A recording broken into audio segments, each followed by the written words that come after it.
What may seem like an April Fool's prank or the beginning of a bad joke is anything but funny when a med student at The Ohio State University College of Medicine walks into a bar and never walks out.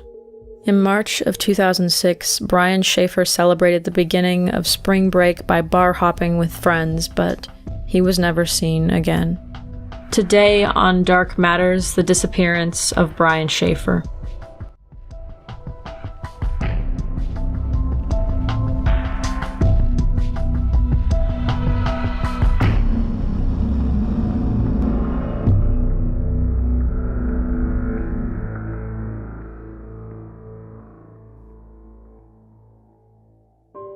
Just outside of Columbus, Ohio, Brian Randall Shaffer was born on February 25, 1979, in the suburb of Pickerington. He was the first son of Randy and Renee Shaffer, who later had Brian's brother, Derek.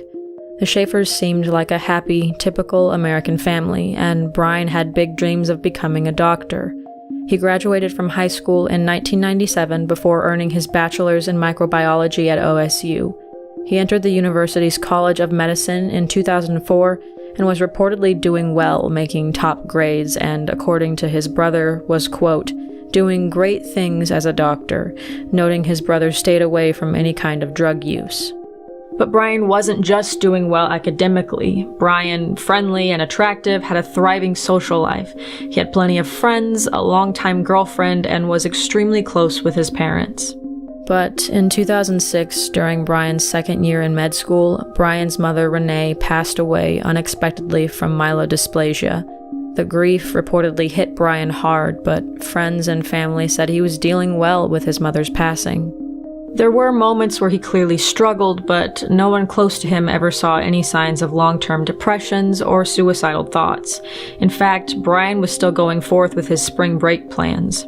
Brian loved tropical weather and often told friends that being a doctor was something he wanted to do, but his real passion was to live the laid-back lifestyle of the tropics and play in a band, along the same lines as Jimmy Buffett. For spring break, Brian and his girlfriend, fellow med student Alexis Wagner, planned to fly to Miami. Friends, family, and Alexis believed that it was Brian's intent to propose on the trip. Unfortunately, a future between Alexis and Brian shattered before it could ever begin.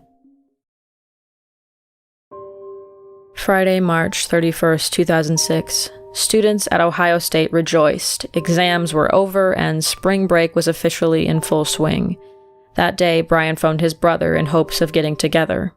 However, Derek Shaffer already had plans, so Brian instead decided to go bar hopping with his friend and former roommate William Florence, known as Clint to friends. But before the drinking festivities began, Brian caught up with his father over dinner. Brian appeared tired from the late nights studying, but he seemed happy and normal. Still, Randy couldn't shake the feeling that Brian shouldn't be hanging out with Clint, but he didn't voice this out loud to his son. They parted ways, saying goodbye, unknowingly for the last time. At approximately 9 p.m., Brian and Clint meet under a sign on High Street reading, "Fresh Fish, Ugly Owners," the tagline for the second-floor bar and seafood restaurant dubbed the Ugly Tuna Saloona. An hour later, Brian calls Alexis, who is in Toledo, Ohio, visiting her parents over the weekend before their trip to Miami on Monday. They have a normal conversation, nothing seems off, and Brian tells Alexis he loves her and he'll see her when she gets back into the city. After the call, Clint and Brian make their way through the area's bars towards the Arena District. They take a shot of hard liquor at each establishment, according to Clint. Midnight rolls around and Clint's friend Meredith Reed joins the duo at the bar The Short North. The three eventually go back to the Ugly Tuna Saloona, where a local rock band plays amidst bargoers. Then, just 10 minutes before the bar closes, Clint and Meredith lose track of Brian. Though I couldn't find an official source for this next piece of information, several online forums allege that Brian told Meredith and Clint he was going to talk to the live band that was playing. But at closing time, he was nowhere to be seen. The pair search for him, calling his name and looking in the bathrooms, but there's no sign of their friend. Thinking they missed him in the massive swarm of people, they wait outside while the crowd files out until around 2:10 a.m. At this point, they assume Brian walked back to his apartment on his own and they go their separate ways. For all their searching, however, there's no evidence to suggest either Meredith or Clint tried to call Brian's cell phone. The next morning, Alexis called Brian, but there was no answer. As the hours ticked past, she called again and again, growing more concerned with each unanswered ring.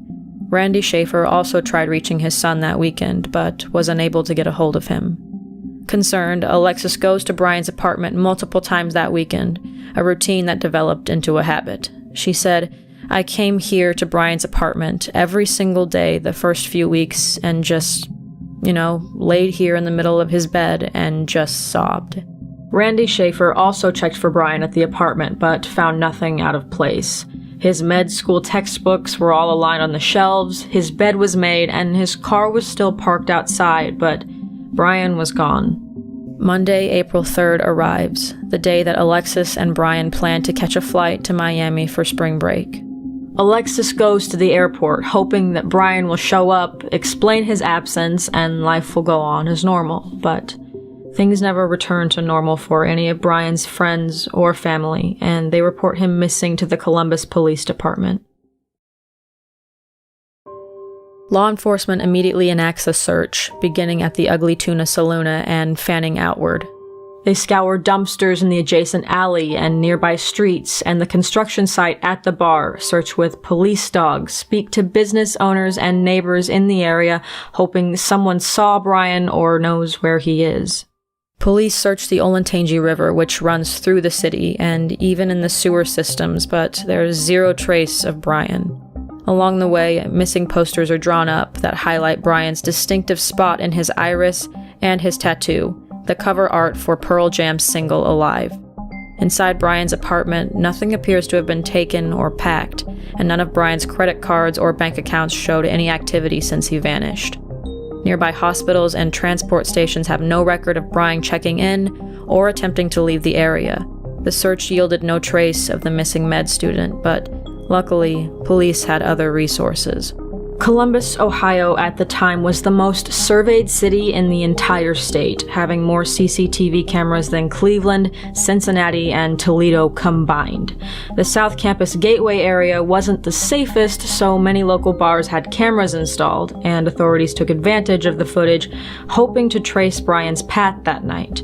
However, nearby businesses' surveillance footage doesn't show a single trace of Brian in the area at the time of the Saloona's closing.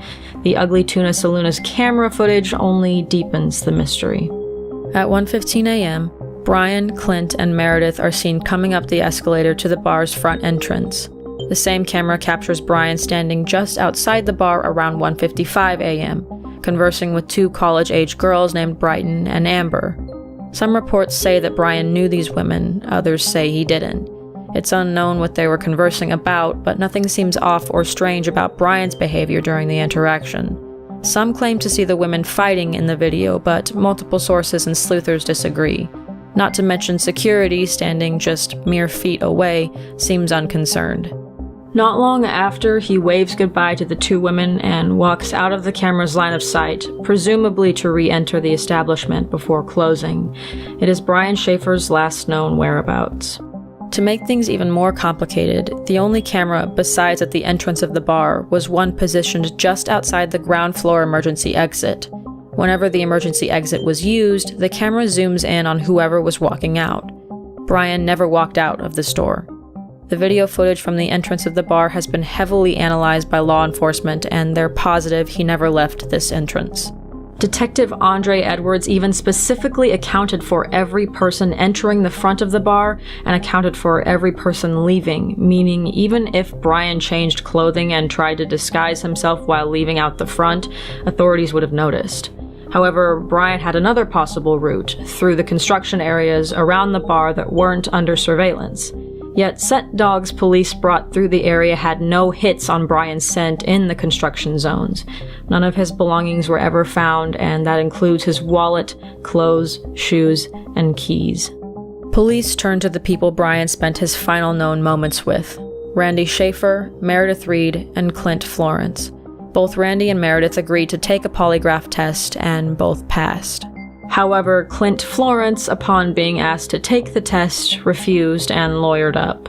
A second request was also met with rejection. Clint claimed that he had been forthcoming with the information during the initial investigation and had no other information to offer. I will note here that police may not have questioned everyone they should have. In 2009, someone tracked down the two females Brian was seen talking to that night at the bar, and both girls claimed no one asked either of them to take a polygraph test. It is unknown if police questioned the girls initially. Strangely, in May of that same year, someone broke into Brian's apartment, but this was not related to his disappearance. As the days, months, and weeks pass, Alexis Wagner doesn't give up trying to reach her missing boyfriend. Every evening, as part of her nightly routine, she calls Brian's cell phone, hoping he'll answer, but it always goes straight to voicemail. Then one night in September 2006, the phone rings 3 times. No one answers any of the calls, but Alexis said, "I kept calling to hear it purely because it was one of the best sounds I have ever heard, even if no one picked up." Authorities pinged the signal, which ended up being in Hilliard, around 14 miles northwest of Columbus. However, Brian's cell phone provider, Singular, said that the phone ringing could have been caused by a possible glitch that might have dialed the wrong phone. It is unknown if the ringing cell phone was the result of an electronic error, and the FBI continues to investigate Brian's disappearance. One of Brian's favorite bands, Pearl Jam, even took notice of their devoted fans' disappearance, and at a concert in Cincinnati, the singer paused between songs to ask for anyone with information about Brian's whereabouts to come forward, but none of the tips led to anything substantial. And, of course, when a case as strange as this emerges, speculations and theories are abundant. Theories about what happened to Brian the night he vanished continue to circulate to this day, but they fall under 2 different categories. Those who believe Brian managed to exit the bar without being spotted by any cameras, and those who believe that Brian never left the bar of his own accord, and that something happened to him while inside. Possibility 1. Brian exits the bar. Let's say Brian was able to exit the Ugly Tuna Saloona of his own volition without being spotted by CCTV. We've ruled out the possibility that he left through the front entrance and the emergency exit, which leaves the construction site areas that are reportedly, quote, outside surveillance range. If Brian did take this route, he would have had to take the construction elevator down to the first floor or face his second option, a rusting service ladder. Even if he makes it all the way to the ground safely while drunk, at this point, wherever he goes, he should have been seen from cameras at surrounding businesses, but he isn't. Police scoured the construction site, so we know he didn't end up there. It isn't entirely out of the question that he wasn't seen by cameras by simple unfortunate circumstance. But even if he did get out without being seen, what caused him to vanish after? Theory number 1. Brian falls victim to the alleged smiley face killer. Now, I'm not a big believer in this particular killer theory, and neither is most law enforcement, including the FBI, but it is discussed in Brian's case, so I'm including it. We've discussed this theory before on an episode I did on Christopher Jenkins' death, but just to refresh you, this theory was purported by 2 New York City detectives, Kevin Gannon and Anthony Duarte. They believe that 45 college-aged men who drowned in 11 different Midwestern states between the 1990s and late 2000s are connected due to similarities in each case and the repeated symbol of a graffiti smiley face near the location of each victim's body.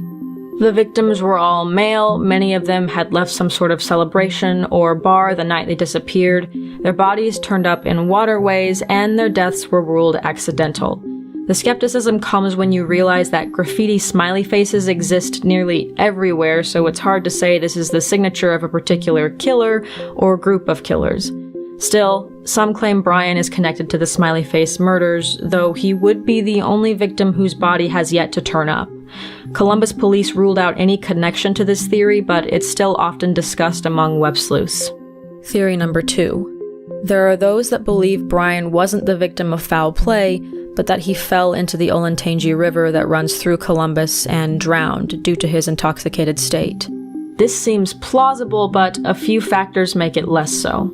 The easiest route to the nearest river access point that doesn't involve walking through campus was about a mile.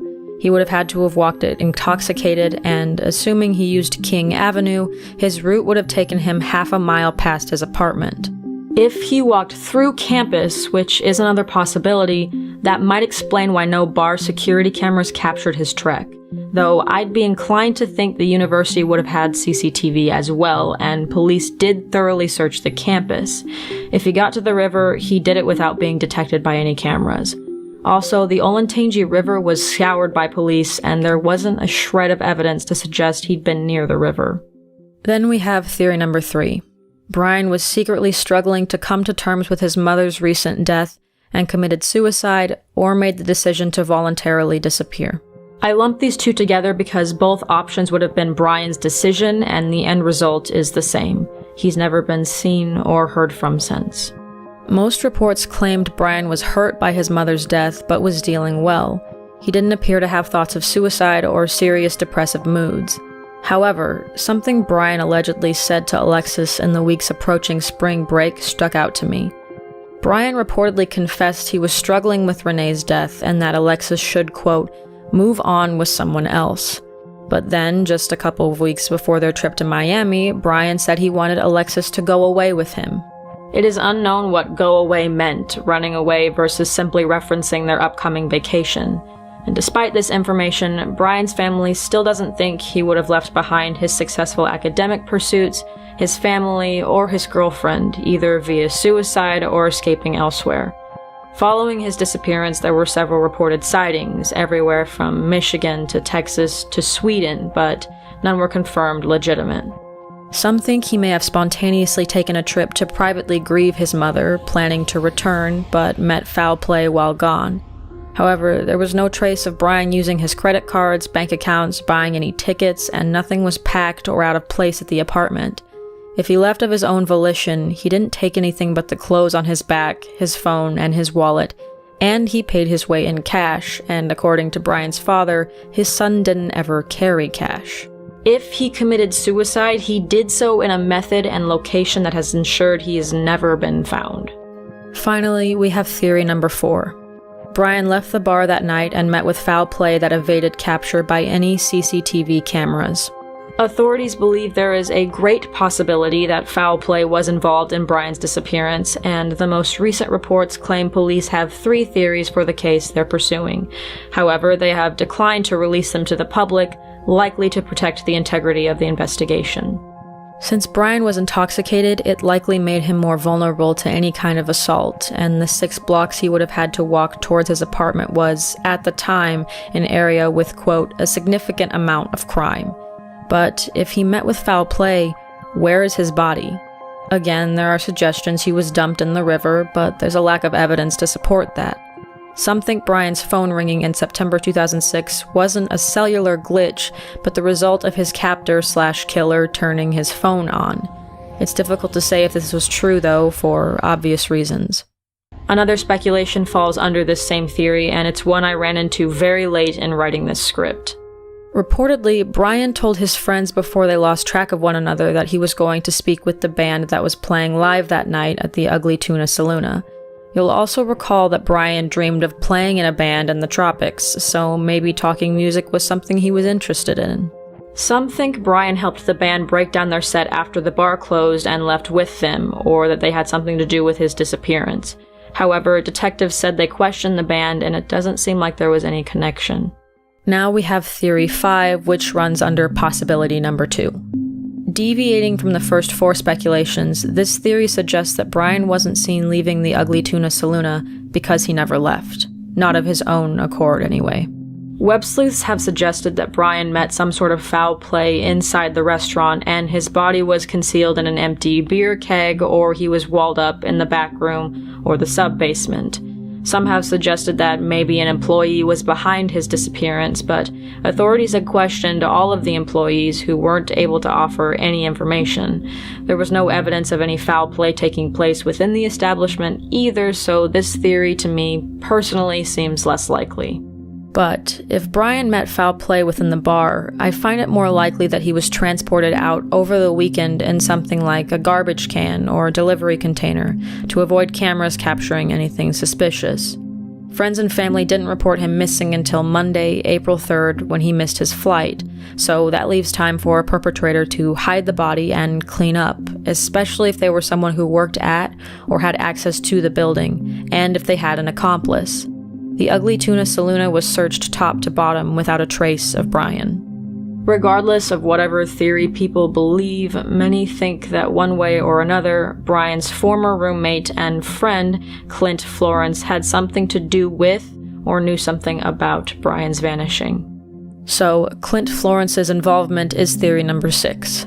Clint was the only person who refused to take a polygraph, both instances he was asked to. Then Clint lawyered up, and some thought his behavior was odd for someone whose friend had just disappeared.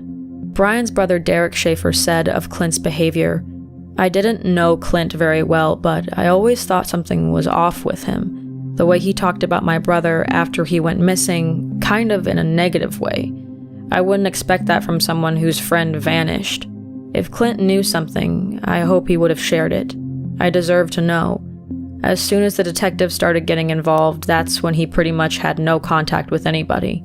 I've always thought he definitely knows something, just won't come forward with it." That night, Randy Shaffer, Brian's father, also had doubts about his son hanging out with his former roommate, but didn't voice his worries or the reasoning behind it. Some web sleuthers suggest that Brian walked back to his apartment without being seen by CCTV and met up with Clint there, where the two got into an argument and things turned violent. This doesn't quite line up, though. If something happened to Brian, Clint hardly had any time to dispose of the body and clean up before Alexis came to check Brian's apartment that weekend while searching for him, and the apartment was said to be completely in order on every occasion it was checked, even before Brian was officially reported missing. In late 2008, Clint's attorney, Neil Rosenberg, contacted private investigator Don Corbett, who'd offered to help try and find Brian. Later, in 2009, the Ohio State University student-run paper, The Lantern, published the exchange in which Rosenberg stated the following: "If Brian is alive, which is what I'm led to believe after speaking with the detective involved, then it is Brian and not Clint who is causing his family pain and hardship. Brian should come forward and end this." This is an odd stance for a potential suspect to take, blaming the victim for their own disappearance, and it makes those closest to Brian believe Clint knows something and he's not sharing. Derek believes his brother is alive, while Alexis thinks it's far more likely her former boyfriend met some sort of end. Either way, many people believe that Clint Florence holds the key to unlocking Brian's mystery. Randy Shaffer never gave up his search for Brian. In addition to conducting multiple volunteer searches along the Olentangy River and surrounding area, he contacted a psychic and started an online site dedicated to Brian, asking for anyone with tips to come forward. Though he would have done anything to find his missing boy, unfortunately, Randy never got the chance to see justice. In September 2008, after a bout of severe storms, neighbors found Randy's deceased body in his yard. Randy had been clearing storm debris around his home when a branch blew off a nearby tree, fatally injuring him. The Shaffer family, it seemed, had the worst imaginable luck. Within the span of months, Derek Shaffer lost his mother to cancer, his brother vanished, and just 2 years later his father passed away unexpectedly. Derek said, "I don't think he would have just taken off and never contacted us again. No, he wouldn't have done that to us. I'm afraid that something bad did happen, and we may never find out." Brian's case files fill up 4 boxes within Columbus Police Department's records, and as of 2014, they continue to receive tips but have no new leads. Authorities also decline to comment on what 3 theories they are investigating, but Brian is far from forgotten. Detective Edwards says he always keeps an eye out for Brian, and once even thought he spotted him in a crowd while directing traffic. Though it wasn't Brian, Edwards wasn't far off. The man in the crowd was Derek Shaffer, attending an Ohio State home football game. But even through his devastation, Derek doesn't blame authorities for the lack of answers in his older brother's case, saying, "The police were just as confused as the rest of us. They did everything they could to try and find my brother." Brian Randall Shaffer has been missing for over 11 years, and there are no new publicly known leads. He is considered endangered missing, and he was 27 years old at the time of his disappearance, standing at 6'2", weighing 165 pounds. He was Caucasian with light brown hair, hazel eyes with a black spot on his left iris, and he wore wire-framed glasses. Brian also had a tattoo of a Pearl Jam album cover on his upper right arm and was last seen in an olive green, short-sleeved polo over a long-sleeved white shirt, blue jeans, white Adidas brand sneakers, and a yellow cancer awareness bracelet. There is a $25,000 reward for information leading to Brian's recovery, and anyone with information is encouraged to contact the Columbus Police Department at 877-645-8477. Special thanks to the Patreon family. The names you see on screen are just some of the people who financially contribute to this channel. Whether they are passionate about cases like Brian Shaffer's or the other dark content on this channel, their support cannot be overstated. If you are interested in supporting the channel, information is in the description, but even if you only continue to support by watching, thank you. Thank you for giving Brian Shaffer's case a moment of your time, and my heart goes out to Derek and any friends of Brian. I can't imagine losing a majority of my family in such a short time, and we wish him all the best.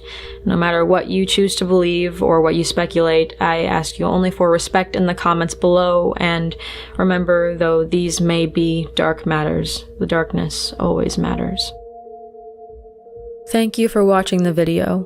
Exposure to these cases is highly important, and to those of you who support this channel by watching, contributing, or buying merchandise, thank you. If you want to see other unsolved cases or dark content, be sure to subscribe to this channel. Stay safe, friends, and have a good night.